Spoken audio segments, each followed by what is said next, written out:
दीन की खातिर सबरीलेयों का बर्दाश्त करना और तकलीफ और मशक्कत का झेलना। हुजूर अक़दस सल्लल्लाहु अलैहि वसल्लम और सहाबा किराम रज़ी अल्लाह ने दीन के फैलाने में जिस कदर तकलीफें और मशक्कतें बर्दाश्त की है, उनका बर्दाश्त करना तो दरकिनार, उसका इरादा करना भी हम जैसे नालायकों से दुश्वार है। तारीख की किताबें इन वाक़यात से भरी हुई है, मगर उन पर अमल करना तो अलहदा रहा। हम उनके मालूम करने की भी तकलीफ नहीं करते। इस बाम में चंद किस्सों को नमूने के तौर पर जिक्र करना है।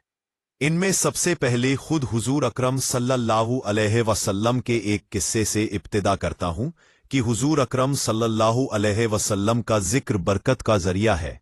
हुजूर अकरम सल्लल्लाहु अलैहि वसल्लम के ताइफ के सफर का किस्सा। नुबुव्वत मिल जाने के बाद 9 वर्ष तक नबी अकरम सल्लल्लाहु अलैहि वसल्लम मक्का मुकर्रमा में तबलीग फरमाते रहे और कौम की हिदायत और इस्लाह की कोशिश फरमाते रहे, लेकिन थोड़ी सी जमात के सिवा जो मुसलमान हो गई थी और थोड़े से ऐसे लोगों के अलावा जो बायस मुसलमान ना होने के आपकी मदद करते थे। अक्सर कुफ्फारे मक्का आपको और आपके सहाबा रज़ी अल्लाहु अन्हा को हर तरह की तकलीफें पहुंचाते थे, मजाक उड़ाते थे और जो हो सकता था उससे दरगुजर न करते थे। हुजूर अक़दस सल्लल्लाहु अलैहि वसल्लम के चचा अबू तालिब भी उन्हीं नेक दिल लोगों में थे जो बाइज़्द मुसलमान न होने के हुजूर अक़दस सल्लल्लाहु अलैहि वसल्लम हर किस्म की मदद फरमाते थे। 10वें साल में जब अबू तालिब का भी इंतकाल हो गया तो काफिरों को और भी हर तरह खुले मुहारे इस्लाम से रोकने और मुसलमानों को तकलीफ पहुंचाने का मौका मिला। हुजूर अक़दस सल्लल्लाहु अलैहि वसल्लम इस ख्याल से ताइफ तशरीफ ले गए कि वहां कबीला सकीफ की बड़ी जमात है। अगर वह कबीला मुसलमान हो जाए तो मुसलमानों को इन तकलीफ से निजात मिले और दीन के फैलने की बुनियाद पड़ जाए। वहां पहुंचकर कबीले के 3 सरदारों से, जो बड़े दर्जे के समझे जाते थे, गुफ्तगू फरमाई और अल्लाह के दीन की तरफ बुलाया और अल्लाह के रसूल की यानी अपनी मदद की तरफ मुतवज्जह किया। मगर उन लोगों ने बजाय इसके कि दीन की बात को कबूल करते या कम से कम अरब की मशहूर मेहमान नवाजी के लिहाज से एक नौवारिद मेहमान की खातिर मुदारात करने से साफ जवाब दे दिया और निहायत बेरुखी और बद असलाकी से पेश आए। उन लोगों ने यह भी गवारा न किया कि आप यहां क़याम फरमा लें। जिन लोगों को सरदार समझकर यह बात की थी कि शरीफ होंगे और मुहज्जब गुफ्तगू करेंगे, उनमें से एक शख्स बोला कि ओहो, आपको ही अल्लाह ने नबी बनाकर भेजा है। दूसरा बोला कि अल्लाह को तुम्हारे सिवा कोई और मिलता ही नहीं था जिसको रसूल बनाकर भेजते। तीसरे ने कहा, मैं तुमसे बात नहीं करना चाहता, इसलिए कि अगर तू वाकई नबी है जैसा कि दावा है तो तेरी बात से इनकार कर देना मुसीबत से खाली नहीं। अगर झूठ है तो मैं ऐसे शख्स से बात नहीं करना चाहता। इसके बाद उन लोगों से नाउम्मीद होकर हुजूर अकरम सल्लल्लाहु अलैहि वसल्लम ने और लोगों से बात करने का इरादा फरमाया कि आप तो हिम्मत और इस्तिक्लाल के पहाड़ थे, मगर किसी ने भी कबूल न किया। बल्कि बजाय कबूल करने के हुजूर अकरम सल्लल्लाहु अलैहि वसल्लम से कहा कि हमारे शहर से फौरन निकल जाओ और जहां तुम्हारी चाहत की जगह हो वहां चले जाओ।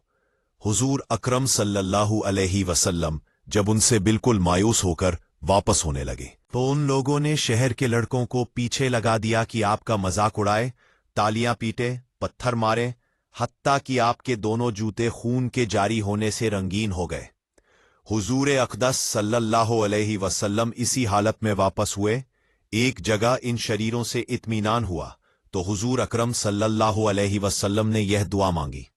आगे बढ़ने से पहले अगर आपको ये वीडियो पसंद आया हो तो कृपया इसे लाइक करें और अपने दोस्तों के साथ शेयर जरूर करें। चैनल को सब्सक्राइब करना ना भूलें और बेल आइकन को प्रेस करें ताकि आपको हमारी हर नई वीडियो का नोटिफिकेशन तुरंत मिल सके। اللهم إني أشكو إليك ضعف قوتي وقلة حيلتي وهواني على الناس يا أرحم الراحمين. ربي المستضعفين وأنت ربي، إلى من تكلني؟ إلى بعيد يتجهمني أم إلى عدو ملكته أمري؟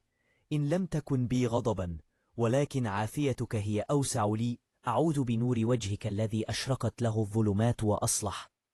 عليه أمر الدنيا والآخرة من أن تنزل بي غضبك أو تحل علي سخطك.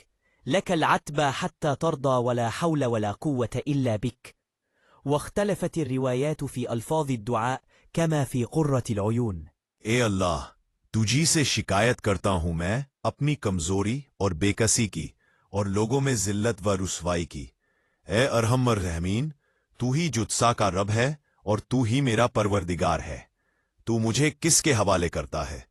کسی اجنبی بیگانے کے جو مجھے دیکھ کر ترشارو ہوتا ہے اور منہ چڑھاتا ہے، یا کہ کسی دشمن کے جس کو تو نے مجھ پر قابو دے دیا؟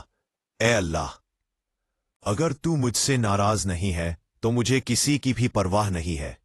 تیری حفاظت مجھے کافی ہے۔